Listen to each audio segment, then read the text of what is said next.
Welcome to the deep dive. You send us sources, things you're curious about, and we dig in to pull out the key insights, basically get you up to speed fast. And today we're tackling something I think pretty much everyone can relate to. Sticking with things. Building habits. Exactly. We're looking at the science, the techniques for sustained effort. Our source material relates to The Power of Habit by DC Toto. Right, he's a Japanese software engineer, created a really popular habit tracking app, apparently has millions of users. And today we're drawing from a YouTube video that summarizes his book's key ideas. Yeah, so our mission for this deep dive is to figure out why consistency is so hard. You start exercising or learning something new full of enthusiasm. And then it just stops. Right. We want to find those practical strategies backed by data from Toto's app users that can actually help build habits that last. Because, let's be honest, who hasn't been there? Yeah. That initial motivation just seems to evaporate. Oh, absolutely. And the data Tota collected, it really puts a number on that feeling. He looked at about 20,000 users who started running. Okay. And, 94% of them quit within 30 days. 94%. Wow. In just a month. In just 1 month. Wow. That really shows how tough establishing that running habit is. Yeah, no kidding. Was it just running or? No, it was pretty consistent across the board. Things like stretching, strength training, studying, even just going to the gym, same pattern. About 80 to 90% failure rate within that first 30 days. Okay, so this really suggests that just pure willpower or setting those big New Year's resolutions, it's probably not the best strategy, is it? Doesn't seem to be reliable, no. That initial burst just doesn't carry you through. So what did Toto find? What makes the difference for that small percentage who do stick with it? Well, that's what he looked into next. He surveyed a much bigger group, 57,000 people, and identified 3 core principles. 3 principles, okay. And get this. Applying these principles led to an 8.23 times increase in people sustaining a habit for 30 days. 8 times. Oh, okay. That's huge. Okay, I need to know what these are. What's the first one? The first principle is radically lower your goals. Radically lower. Like, how low are we talking? We're talking really, really low. The recommendation is to aim for just 5 minutes. 5 minutes? Yeah. Seriously. But if I want to get, say, really fit, how is 5 minutes of strength training going to do anything? Doesn't that feel kind of pointless? I get why you'd think that. It sounds counterintuitive. But the data was clear. 5 minutes of strength training had a 3.13 times higher continuation rate than starting with a full hour goal. 3 times higher just by aiming for 5 minutes instead of an hour. Exactly. It seems the key is making that initial step feel incredibly easy, almost effortless.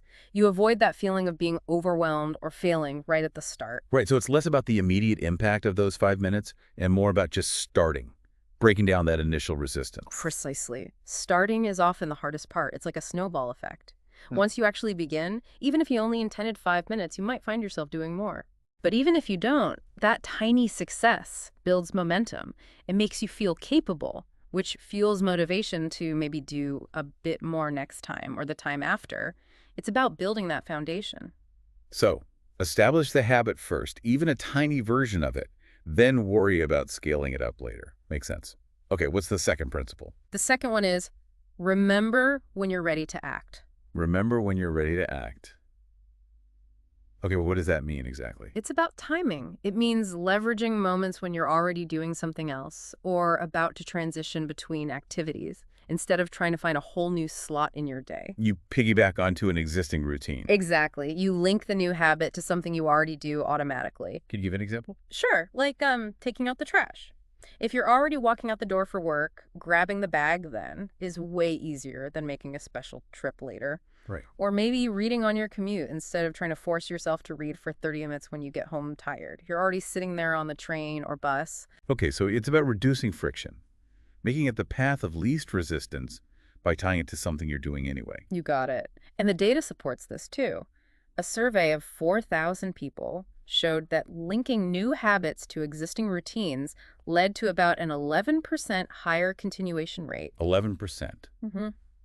Maybe not as dramatic as the 8 times figure, but still significant over time. So what are good, ready-to-act moments? Think about natural transition points in your day, right after you wake up maybe, before your shower, after dinner, before or after your commute. Mm-hmm. Those are all potential anchor points. You're already in motion, mentally or physically, so adding a small new task feels less disruptive. And what about reminders? Like phone notifications, do they fit in here? Absolutely crucial. The data showed using reminders led to a 4.47 times higher continuation rate. Whoa, okay, that's a big jump again. Why are they so effective? Well, life's distracting, right? You might fully intend to do your 5 minutes of exercise after work, but then you get caught up in something else, maybe checking emails or, just scrolling online. Happens all the time. A reminder just snaps you back. It puts the intended habit back at the front of your mind right when you plan to do it. Setting an alarm for the same time each day can also really help solidify it. So like setting an alarm for 5:55 p.m. if I plan to do something at 6, just that little nudge. Exactly that kind of thing. Okay, so we have start small and link it to routines using reminders. The third principle is maybe the toughest. Don't make exceptions. Uh-oh. Yeah, this sounds like the hard part. No exceptions. Ever. Well, the core idea is to fight that, just this once feeling. Skipping even one day, especially early on, makes it much, much easier to skip the next day. Your resolve kind of crumbles. Yeah, I know that feeling. You miss one day of something you're doing consistently and suddenly it feels like the streak is broken and, hey, what's the point? Exactly. It's a surprisingly powerful psychological effect.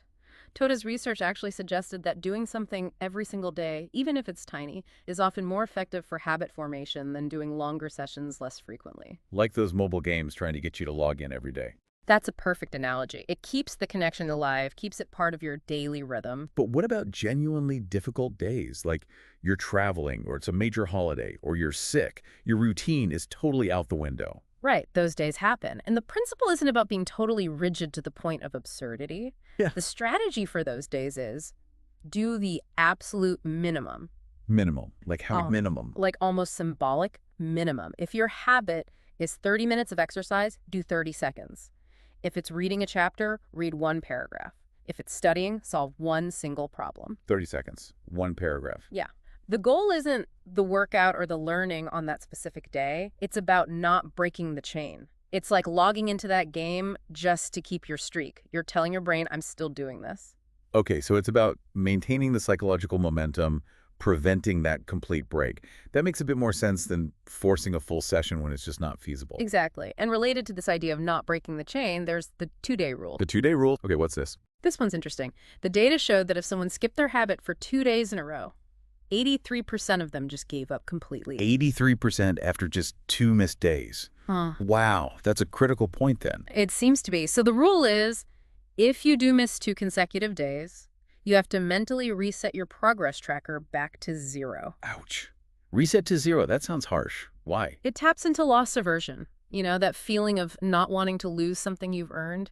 By tracking consecutive days, you build up this streak, this sense of accomplishment. Right, like my Duolingo streak I mentioned earlier. I didn't want to lose it. Precisely. The thought of losing that progress becomes a motivator not to miss that second day. It's a psychological nudge to get back on track immediately. Okay, I see. So missing one day is okay, life happens, but missing 2, that triggers the reset, which you really want to avoid. It's a kind of safety net with teeth. Kind of, yeah. It balances acknowledging slip-ups are possible with reinforcing the importance of getting back quickly. Now, there was another interesting point in the material about why consistency can sometimes feel harder as adults. Oh, yeah. What was that? Well, think about it. Many adults are super consistent with work, right? Meeting deadlines, showing up every day, but then applying that same consistency to, say, a new fitness goal feels incredibly difficult. That is so true. I can pull an all-nighter for work if needed, but making myself go for a run 3 times a week consistently, much harder. The difference, Toda suggests, often comes down to external structures and accountability.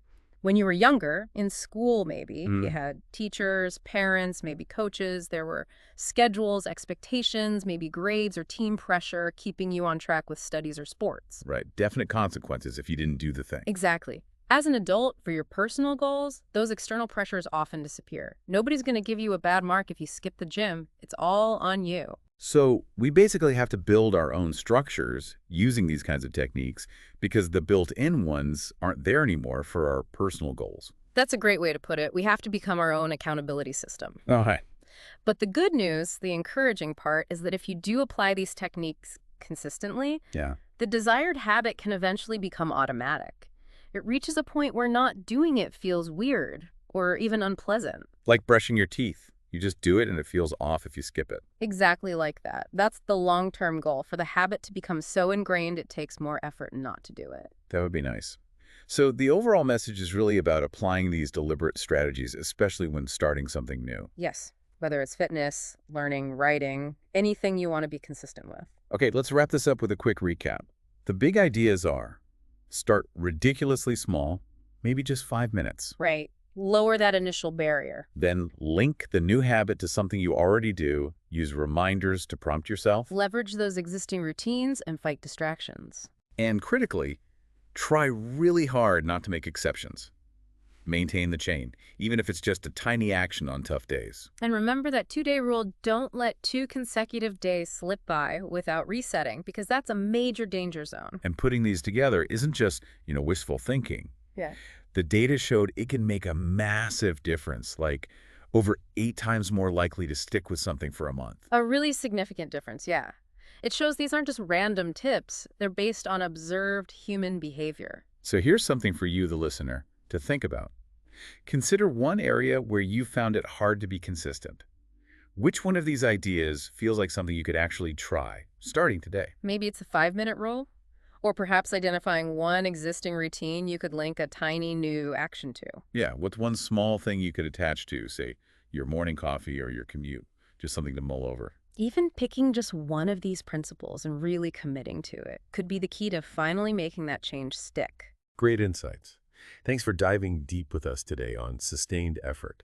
We hope this gives you some practical tools to work with.